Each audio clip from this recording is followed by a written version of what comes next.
آپ سے کوئی پوچھے کہ اس دنیا میں سب سے پہلے حج کس نے کیا تو شاید آپ نہیں بتا پائیں گے۔ دوستو آپ کی جانکاری کے لیے بتا دیں، سعودی عرب کے مکہ شہر میں کعبہ شریف کی تعمیر تو آدم علیہ السلام کے دور میں ہی ہو چکی ہے۔ روایتوں میں ملتا ہے ہمیں کہ جب اللہ نے حضرت آدم علیہ السلام کو جنت سے نکال کر زمین پر بھیجا تو آدم علیہ السلام نے اللہ کے حکم سے پہاڑوں سے پتھر لا کر خانہ کعبہ کی تعمیر کی، لیکن اس کے ہزاروں سال بعد جب حضرت نوح علیہ السلام کے زمانے میں جو بھینکر طوفان آیا تو اس طوفان میں کعبہ شریف کا ڈھانچہ بھی ڈھہ گیا تھا، لیکن اتنے وشال کائے طوفان کے باوجود بھی اس کعبہ شریف کی بنیاد باقی رہی۔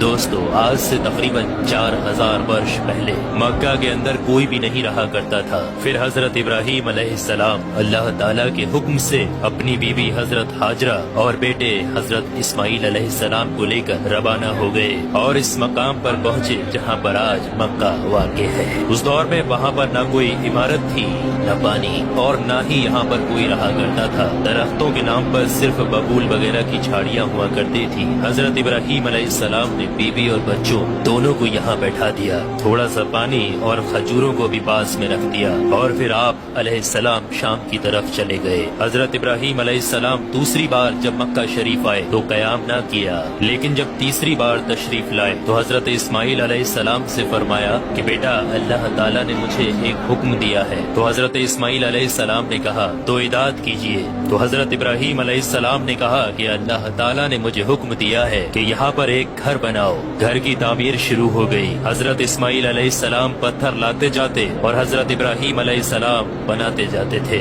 جب تعمیر ذرا بلند ہو گئی تو حضرت اسماعیل علیہ السلام ایک پتھر کو اٹھا کر لائے جو کہ حضرت ابراہیم علیہ السلام اس پر کھڑے ہو کر تعمیر کر رہے تھے۔ یہی مقام ابراہیم بھی ہے۔ یہ باپ بیٹے دیوار کو اٹھاتے جاتے تھے اور دعا کرتے جاتے تھے، اے پروردگار ہم سے قبول فرما، تو سننے اور جاننے والا ہے۔ انہوں نے گھر کی تعمیر نہ مٹی سے کی اور نہ چونے سے، بس پتھر کے اوپر پتھر رکھتے چلے گئے، اور نہ ہی چھت بنائی اور نہ کوئی اس کا دروازہ۔ اور پھر بعد میں الگ الگ زمانے میں پھر بیت اللہ کی تعمیر ہوئی، قریش نے بھی تعمیر کی اور ان کے بعد بھی ہوئی۔ کہتے ہیں کہ اس وقت اسماعیل علیہ السلام کی عمر 20 ورش تھی۔ حضرت ابراہیم علیہ السلام نے بیت اللہ کے پہلو میں بکریوں کا ایک باڑا بھی بنا دیا تھا اور اس کے اوپر پہلو کی چھت ڈال دی تھی۔ پہلے بیت اللہ کی جگہ پر ایک سرخ رنگ کا ٹیلا تھا، اکثر سیلاب اسے ادھر ادھر سے کاٹتا رہتا تھا۔ جب حضرت ابراہیم علیہ السلام تعمیر کعبہ سے فارغ ہوئے تو حضرت اسماعیل علیہ السلام سے ایک ایسا پتھر لانے کے لیے کہا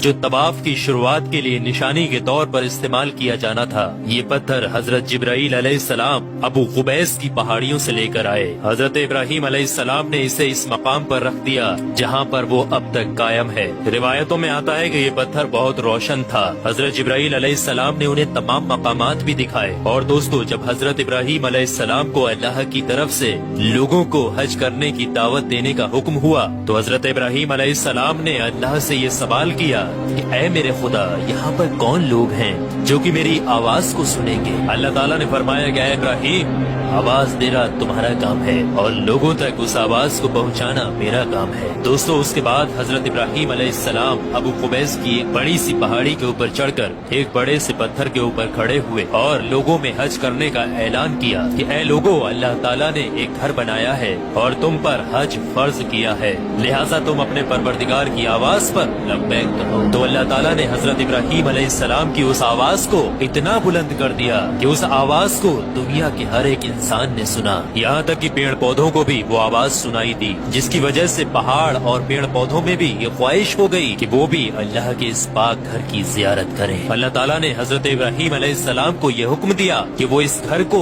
رکوع اور سجدہ کرنے والوں کے لیے پاک اور صاف رکھیں۔ علماء اکرام کے مطابق حضرت ابراہیم علیہ السلام کے اس اعلان کے بعد ہی حج کی شروعات ہوئی اور سب سے پہلا حج حضرت ابراہیم علیہ السلام نے ہی کیا۔ روایات کے مطابق رسول اللہ صلی اللہ تعالی علیہ وآلہ وسلم نے فرمایا کہ اللہ کے اس گھر پر اللہ کی رات دن